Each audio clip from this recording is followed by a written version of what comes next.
Hi there, I'm back with my good friend Jeff. He's a really good person. The thing that we're doing today is we're looking at the Primo video that I just dropped, just dropped. It's actually been like a bit too long after I dropped it. So the main premise of this video is to make music with that Primo bottle that I just threw behind me. Hi, I'm interrupting you because I didn't talk about this now, but I am now. Video timelines are hard. So I want to talk about the reason why I made this video, which is I mean, you've probably seen that Coca-Cola thing, and I've been wanting to do a bit more found sound stuff, but I didn't really have a subject to do it with. And I was going to do, I've got here on my hard drive, I've got a project called Chocolate and Jelly, which is exactly what it sounds, but it didn't really come out the way that I wanted it to, and I wanted to do something else because I was like, And then I saw an advertisement for the Primo Flavor Lab Challenge, and I feel sure it said somewhere, upload your video, upload your own flavor experiment, whatever. I didn't read any of the details. And then Mum walked home with a bottle of Primo, so that kind of all worked out. So I slapped it and made noises with it, and then it turned into this. And now, back to your regularly scheduled programming.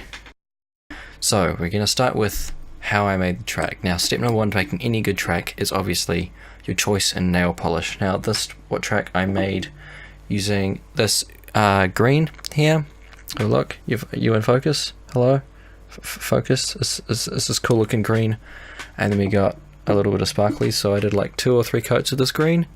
And then I got the sparkly stuff, and I didn't like a thing, so you put it around the bottom and then you fade it upwards, and then just a generic top coat, which make sure you remember to do on your right hand, and then just swipe along the edge of the nail, and then you're good to go. That's pretty much all that it was. So now we can actually start working on the track now that we've finished, because yes, doing your nails is obviously the most important thing to making a good track. So I got things started off pretty simple here. The first thing you might notice is there's 2 blocks here. This is the original block that I came up with. It was just a tiny bit longer than a minute though, and you kind of have to be under that for the challenge thing. So that I just pulled out the middle section. This is just a direct copy of, I think, from 9 to 25 here. Pretty basic. First thing I did is I just went and found myself some kick drums. So I found this, which was when let's see if we pull up. So we got this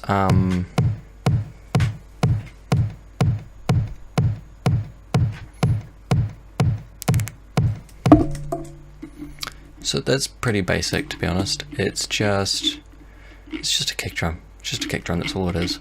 Just make sure we don't have anything else playing. So it's fairly basic. It's just sound unedited. I think I just added a bit of a fade out on it. Sounds pretty good already. There's a couple of resonant frequencies in there, couldn't be bothered to get rid of them. I doubled it with this, so that's just it's when I squeeze the bottle, around the base of the bottle.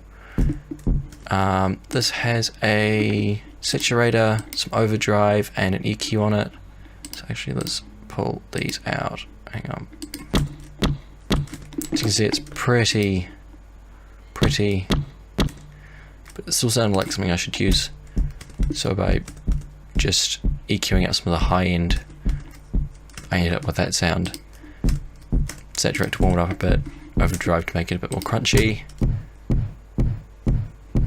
Gives a bit more of a punchy feel. And then next we had, well, let's talk about percussion before we talk about clap hits. And as you can see here, I just made 4 on the floor, pretty easy. 124 beats per minute, 4 on the floor, not that difficult, pretty standard. Here I've just got some hi-hats, which I think were I'm fairly sure these were actually in time before I ended up doing them.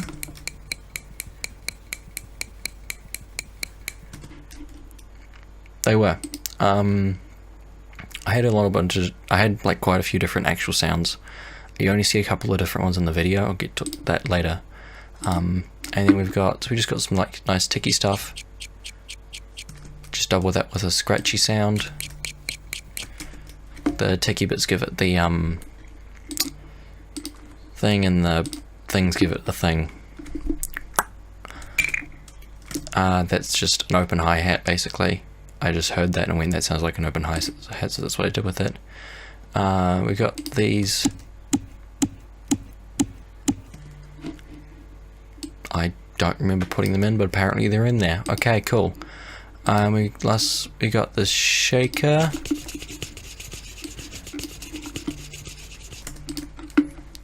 It's a shaker. What else did you expect? And we got these weird percussion-y bits.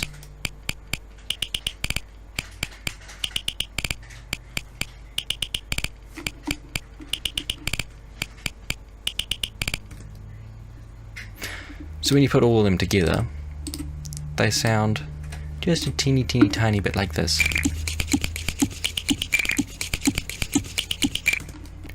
Which, I mean, that's not too bad, is it?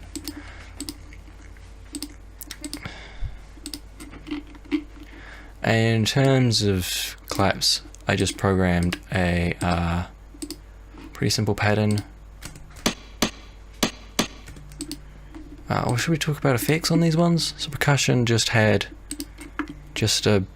I switched the reverb off. I must switch the reverb off. These hats just had a bit of EQing on them.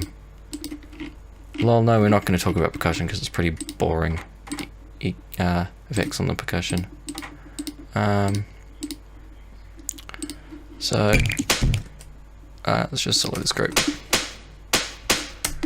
So that's just the pattern that I ended up doing. So it's just a layer of, forgotten what that sound was. That's a sound of me squashing the top of the container. I think there's a release of it. There's a tappy on the bottom of the container. There's something else. And then that's tapping on the top of the lid. Just to make everything snap up a bit. So you put all the beats parts together, you get, do I have anything else here? No, I don't. Which is pretty good in terms of what I think. And then down here we've got these risers, which is just compressor on here as well. On these snares and claps I just put compressor, saturator just to warm it up a bit, reverb to make it sit nicely in the mix, and then EQ out a bit of the low frequencies just to really just punch it through. These have quite a high compressor on them actually. Saturator just to make them a bit louder mainly. Reverb because it's a riser. So these are just, we've got three similar sounds here. We've got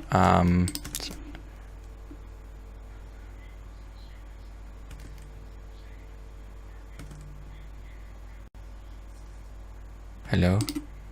Oh, I need to actually unmute that track.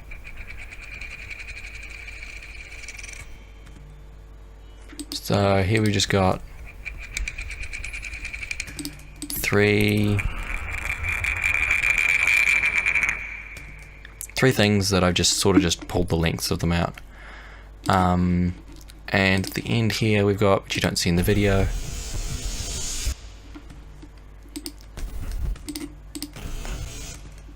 these are actually just swipes along the sides of the bottles. Swipe, swipe. Yeah.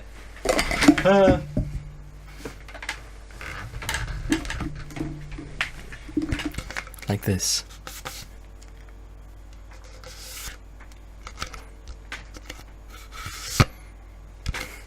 That was basically it. Not very exciting. Throw all that together.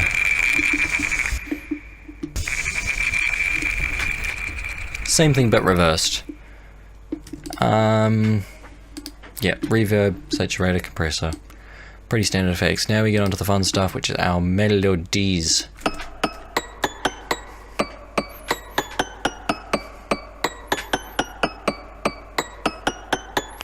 That's actually the last melody that I came up with. This is the one that I came up with first. These instruments were teeny tiny parts of it, just saturated, distorted. I think I slowed these right down so that they're really long.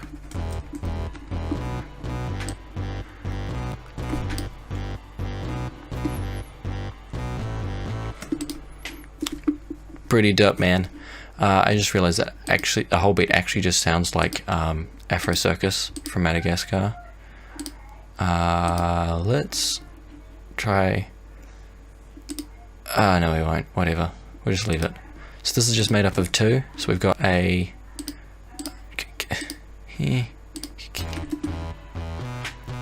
which is a higher one, and we've got a bass. We've got a sub underneath it just to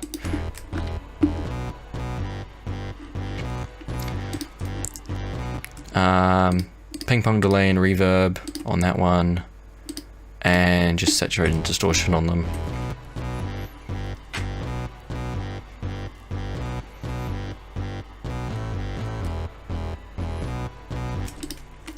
Pretty dope, man. Then we have, this is the second one that I came up with, which is the one that you hear the most in the mix.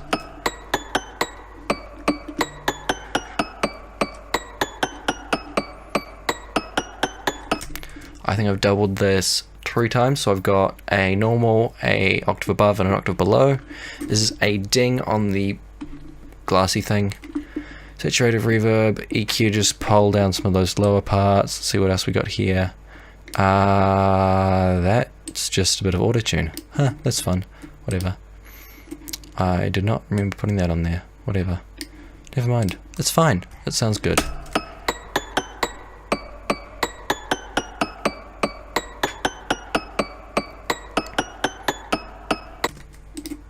Yeah, that's basically that one.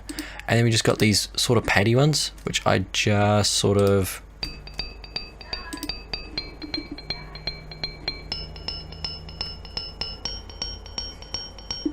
So those are actually our chords there, basically. So we just got saturated to make it louder, ping pong delay, reverb, and a compressor just to make it punch through. You may notice that I use compressors 98.5% of the time, or although I think, no, that was not sidechained. None of these are sidechained. Why would any of them be sidechained? So this was actually a really, really strange songwriting experience for me, because I normally kick things off when I write my own music. I just bring in a generic. I have here, tell you what, I'll just show you here. I have in here, I have instruments, drum rack, and I just have a drum preset that just has lots of the drums that I like using. So like similar kick drums, these really punchy ones, and then I've got a whole bunch of different claps and snares and some hi-hats already loaded in, so I can just drag that in, and I think a cowbell, because of course you need a cowbell. Who doesn't need a cowbell? Cowbells are the lifeblood of music. I should probably say that a bit more energetically. Cowbells are the lifeblood of music. There you go, that'll probably work better. But this one here, so while I normally have that at my disposal, what I generally do is pull a chord progression first. So I'll play in a chord progression, and then I'll play a beat underneath it that I just generally come up with. It's normally just 4 on the floor to start off with, just to get some timing in, and then I'll put some chords underneath it, and then I'll build up the beat afterwards. So I generally start with the chords. This one I actually started mainly top, or I guess bottom, because it's a bass line. Or I ended up starting out with these drums first, because they were easier to do, because I got a lot of percussion and not a lot of melodic stuff. So all these kicks, stuff like that, everything's just... I'm not hearing anything. What have I got soloed? The melodies. Everything there was really, really easy to drop in, just because it was already made. I just had to sort of just edit it, cut it all down to the bits that I needed, and arrange it all. So that was quite a different experience, starting with a beat first, and then these chords here, actually. These chords here. So we've got, if I can remember correctly, there, E... what have we got? E, D sharp, F, G.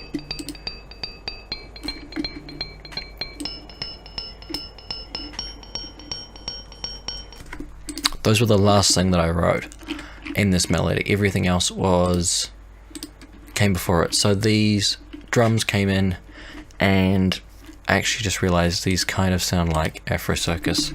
Then this bass line came next.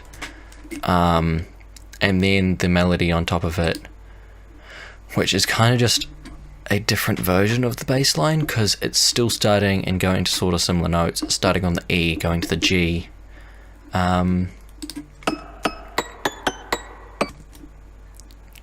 It's got that similar sort of thing, and then it goes down into the D sharp, or is it just to a D? Might just be to a D. It's to a D. Great. Chords came in last just because I had something else and I felt like I wanted to fill out the soundscape a bit more, and I just randomly started playing stuff, and that's just what came out. But yeah. So those chords were the last thing that I wrote, and that was weird. Let's unfreeze these two tracks, and let's...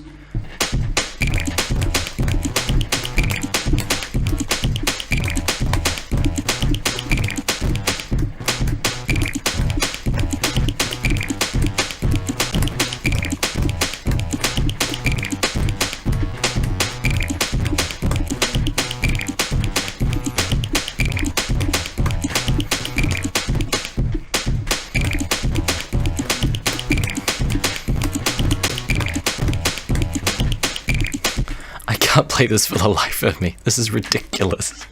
I literally had this going, like, in... Oh, wait.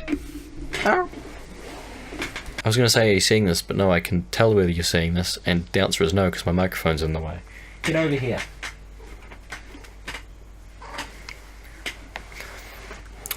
Okay, so...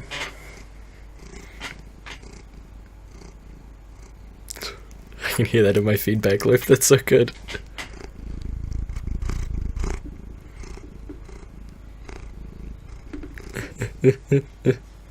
You're famous. You like that, huh?